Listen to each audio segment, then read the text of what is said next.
This is the last time I'm letting you drive, Jesse, the masked man said, pointing at Jesse's face. Well then, I guess I'll have to find my own car. What the hell did we miss? He looked at me. Is he bit? He pulled up his six-shooter and aimed at my face. Is he bit? No! Nico yelled. Ryan here might have broken his collarbone. You okay, man? He put his revolver back in his chest holster. No, it hurts like hell. I let out a roar-like scream. Wow, Ryan, you are an ass. You know that? What if his collarbone is shattered? Jonathan was pointing at him. Ryan got up and flipped Jonathan off. You know what? If you can't stand my tough tactics, get the hell out of here. You know what, I will. And Jonathan started to walk off. Jonathan, wait. I got wheels, Joey said, taking the keys out of his coat pocket, and they hopped in the ambulance. Wait up. Jesse hopped in the back and signaled us to come in. Nico didn't hesitate. He jumped to the back of the ambulance. They both signaled me to get in. I stood up, looked at Ryan, and back to the ambulance. I'm not going without him. I know what he did wasn't asked for, but I kind of did step into the town of not my business, you know. I signaled Ryan to come with me to the ambulance. Instead, he shook his head and walked away. Ryan, wait. Joey jumped out of the driver's seat and followed him. A loud explosion happened down the hill on the left. At the same time, Joey caught up with him. It caught everyone off guard, and instinctively, Joey jumped on Ryan and covered him. Jesse arose from the floor.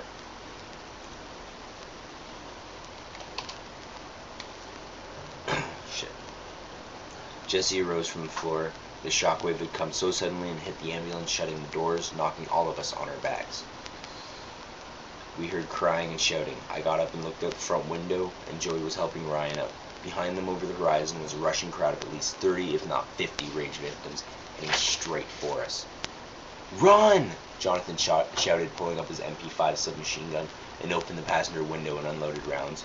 With precision, bullet after bullet whizzed past Joey and Ryan, struggling to get back to us, and in the background, runner after runner dropped and stumbled. A runner appeared out of the side, followed by more. Joey let Ryan run back to us, while he took care of them. One of them leaped and landed on Joey's back. We witnessed him sink its teeth into Joey's neck, who let out a violent scream and dropped to his knees. We could see Joey, on his knees, about to be dogpiled when he pulled out a grenade and pulled a pin. A few moments later, an explosion rocked the ambulance, blowing out some of the windows. Jesse let out a shrill cry after witnessing his brother give his life to save the 5 of us. This is all your fault, was all I could read on Jesse's lips. I'm sure everyone else had the same ringing ear sensation as I. He pulled up his revolver and aimed it at Ryan.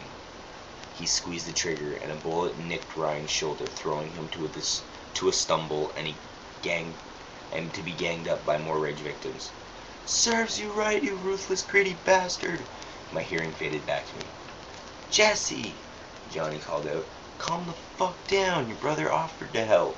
It's no one's fault. At least Joey isn't suffering, and it was quick. Jonathan sat beside Jesse and Bro hugged him to make him feel better.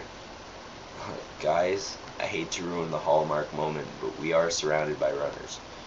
Nico was standing between the cab and the back, holding onto the doorway frame, being rocked back and forth. I don't think anyone noticed the rocking until now. Well, I have driving experience. Jesse interrupted him after wiping tears from his eyes and sniffling. How about in crowds? Can you drive carefully through a crowd? He wiped tears from his face. Can't say I have. Then hand me the keys. I've got heads to crush, zombies to burn, and people to plow through. Nice, word choice, I said with a raised brow. Who cares? Just give me the keys. Please. Okay, Nico handed Jesse the keys. Just because you said please. Nico let out a smirk and finished. Drive safe. Nico headed in the back with Jonathan and I and sat down. I walked over to the passenger seat and sat next to Jesse. Hey, the name's Alex.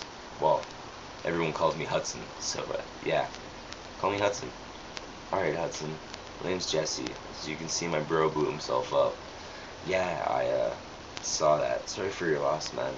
I gave him a warm, friendly pat on the back. It's gonna be okay. Thanks, man. I know I don't know you a whole bunch, but thanks. I think you're an alright guy. Thanks, man. You're not bad. Not too bad yourself. I let out an awkward smile. The ambulance bounced around while stuffing the infected under the wheels to be crushed and mangled from head to toe. I watched as one was crawling onto the hood when the tire grabbed him and sucked him under, letting out a loud crackling noise and a grunt. The ambulance finally cleared the crops of infected beans and kept driving back towards Richmond. "What we headed this way for?" Johnny asked, standing in between Jesse and I. "Well, Johnny," started Nico, "we need to pick up something that could save our lives."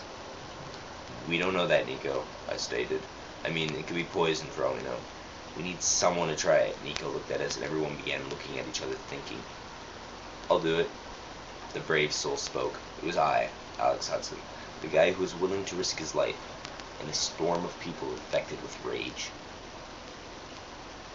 "You sure?" Nico spoke up, and everyone was looking at me, but Jesse would occasionally look back at the road. "Yes, I'm only taking a sip anyway." I placed my chin in my hand, and then the idea hit me. "How about we split it to save 4? The vaccine, I mean. We could all live if it does something." "True, but Hudson, remember the note said, and I quote, 'choose 3 people of your choice'? So yeah, it's given that we all survive if we do." "Stop that." Jesse looked at Nico directly in the eyes. "Stop what?" Nico was lost in Jesse's word. Stop making him think twice about it. You basically reminded him that his life is at risk." "I'm not getting any second thoughts, dude. I mean, if anything happens, I'll be with my family. It's better than hell on earth." I looked down at my lap, and a thought hit me. What if it's too late, and hell is already on earth? A tear bombed the knee of my pants, where, not until now, I have noticed, a rip was beginning to take shape. The door gave free after a good 5 kicks. It was old anyway, and I don't plan on using my house when this is over. I ran into the kitchen and grabbed the envelope. I came back and handed it to Nico and went straight to my basement. "Where are you going?" Jesse called out, getting me a weapon. "Guys want anything? Like, melee-wise?" "I got hatchets, 2 of them, 3 baseball bats, and an axe. Who wants what?" All 3 of them were like kids on Christmas morning, rushing down the stairs, getting to their presents. Jesse grabbed the baseball bat, Nico picked up a hatchet, and Johnny found a crowbar that I never guessed I owned. Since it's my stuff, I grabbed something of good use, a nail gun, which shoots 8-inch nails. "No fair," Johnny cried. "Why do you get this sweet weapon?" "Look at your back. Haven't you noticed the MP5? Jesse said. "And the 2 of you," I said, pointing at Jesse and Nico, "have pistols." "Good point," Nico said, looking at his newly chosen weapon. "Okay, let's go, guys. Can't stick around with a kicked open door," I said, showing everyone back to the stairs. Jesse stopped at the top. Guys, we have company." "How many?" Johnny called out behind him. 5 of them. You take point. You're going with the automatic." They switched spots, and Jesse pulled up his revolver and covered everyone's back, while I took up the rear with the nail gun. Locked and loaded. The revolver shot, 1 down. 4 left. Tack, tack, tack. Johnny took out another. A crunching noise echoed the room. Nico's new weapon slammed into the head of the unwanted visitor, and spilled blood on the back wall and on the floor. I nailed one guy's shirt to the wall, but he freed himself to be nailed by the forehead to the floorboards. 1 left. We heard a running noise upstairs. We saw it run and leap down to us from the front door, to be shot in the face by Jesse's revolver. The infected man's brain painted spots along the steps and the wall. "Good game," Johnny said, giving everyone a victory tap. He grabbed my hand, brought me close, and tapped my back with the other hand. "Cheers," I said. "Let's get the fuck out of here." "Agreed," Nico stated. We all piled into the ambulance and drove towards Sherbrooke. No one but Nico and I buckled up after the earlier incident. "Alright, where to, Chief?" Jesse said jokingly behind the wheel. "Take exit 106 and go to the old Domtar factory. That's the place." As the ambulance rolled off the highway, the sun started to really shine. Beautiful day, 0 clouds. It was early in noon, around 11. It was getting warmer. Johnny removed his gas mask and goggles and took his hooded sweater off. Out the front window, I could see the name Lyons Solitaire Division become larger and larger with every empty parking spot we passed. We halted after a few meters of the entrance. Jesse killed the engine. "This is it, boys. Hudson, you gonna try this stuff?" Nico said, offering me a shot glass of blue syrup-like liquid. I took it, raised it, and said my so-called final words. "Cheers. It's always fun to shoot things that move with good people. And you guys are hell of good people. And I don't want to make anyone sad, but if I can, I'll say hi to Joey for you, Jesse." I gave him a friendly wink and raised the glass to my mouth. I took a sniff of the smell to resent it immediately and counted to 3. The warm syrup soothed my throat and slowly heated my stomach. It made me feel a little better. Then the taste hit me like a ton of bricks. I squinted and coughed, flailing my hands in front of my mouth. "So," Nico said, looking at me. "So what? It tastes like shit." "I feel okay, like I'm not dying or anything. I feel normal." I was feeling my chest and looking at around the cab. "You look funny, bro." Jesse poked my arm. "Dude, you're cold." Johnny stepped up and felt my arm. "Think he's having an allergic reaction or something." "Or it's a copy of the infection," Nico said. "I've seen this before. I've witnessed people going from wanting to go home to screaming psychos who try to break bulletproof glass with their face." "My God," I said, tears welling up in my eyes. I don't want to die. I want to help stop this. I can't die." I grabbed Nico by the collar of his sweater. "Don't let me die, bro. Don't." I finally passed out. As I finally came to, everyone was there, hands clasped and quiet. "Am I interrupting if I speak?" I said, looking at all of them one by one. Nico opened his eyes. "Oh, thank God you're all right." Everyone shook my hand and congratulated me on surviving the risk I offered to make. "Well, I'm getting bored, boys. How about we make some ground beef out of these nasty-ass bastards?"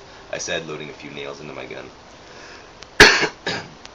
"Alright, ammo check. Make sure you got all you need, and we should split the vaccine equally through the three of us," Johnny stated, pulling out the clip from his MP5 and blew into it to hear an empty echo. He slid the new clip and placed the previous one on his belt, out of the way. Nico handed them each a vial with the same blue syrup and attached some string around it so they could keep it around their necks. "Let's do this." Jesse kicked open his door and jumped out. He started to run to the building and realized we weren't following. He halted, turned around, and walked casually back. I pulled out a cigarette and offered Jesse one, knowing Nico didn't smoke and expected Johnny didn't either, because he gave me a sickened expression when I pulled it out. Jesse and I are both standing outside, with cigarettes in our hands, and checking the stock we had on us. "How many are you guessing there is out there?" Jesse said, taking a drag on the smoke. "I honestly don't know, but I reckon there could be about a couple hundred." I felt the nicotine hit my bloodstream, relaxing me, making me feel a little more able. It also numbed the pain in my shoulder temporarily. "Stick together," Jesse said, taking a final puff of smoke and flicked the butt off his thumb with his index finger, and we watched it soar through the air and smash ashes all over the cement. All four of us. I raised a clenched fist and called silently, "Props." "Cheers." He punched my fist with his lightly and nodded. "Alright, you guys done your cancer break?" Nico said, calling out the front seat of the ambulance. "Yes, we are." Jesse looked at me and nodded, so I responded back with a nod. "Let's go, Johnny." "Let's go," Johnny said, hopping out the passenger door, started to jog to the factory entrance. "Nico should lead, but you need a better gun," Jesse mentioned. "He knows the place really well." "Good argument. Johnny, you mind handing him your MP5? I said, still gripping my nail gun. The four of us stood up by the front steps waiting. "Not at all." Johnny tossed Nico the submachine gun. "Happy shooting." They swapped weapons, and Johnny gave Nico the extra clips he had in his belt. "Alright, lead us in," Jesse said, pulling a 6-shooter up and getting ready for anything. "Wait, what's the plan? Like, what are we gonna do?" I said, dropping my guard for a second. "Well, I don't exactly know, but I just want to figure out how this started, and maybe we can take the helicopter for a spin," Nico said, smiling. "Well, could have said there was a helicopter. I mean, we could fly to the airport, borrow a plane, and fly overseas, where it hopefully didn't spread," Jesse exclaimed. "Alright, single file. I got the nose of the group. Johnny, you cover left corner. Jesse, you cover right corners. Hudson, you're taking the rear." I cut him off. "I know, I got your ass," and I jokingly winked. We opened the door and started going. Johnny tapped Nico on the shoulder and asked for the gun. Nico shook his head, knowing it could be great use up front, but Johnny just reached over and flicked on the flashlight. We continued down the hallway. As I walked backwards, passing left and right corridors, I kept heading straight back at a steady pace. I looked back to see if I was losing them or too close on Jesse's heels. "Shit!" My voice echoed ahead and behind me. Directions, blank and dark. I pulled up my lighter and struck it once, then twice. The Zippo illuminated the hallway, and I continued down the hall. "Guys!" I called out. "Hello?" But no one responded. I must have been lost. Then the Zippo's flame died. "Damn, not now. No, this can't be happening. This can't happen now. There's a God, nothing will happen." I tried to relight the Zippo, but no luck. It must have been a low butane to begin with. I saw a light coming from behind me, and a voice. Tune into part 3 to figure out what happens next.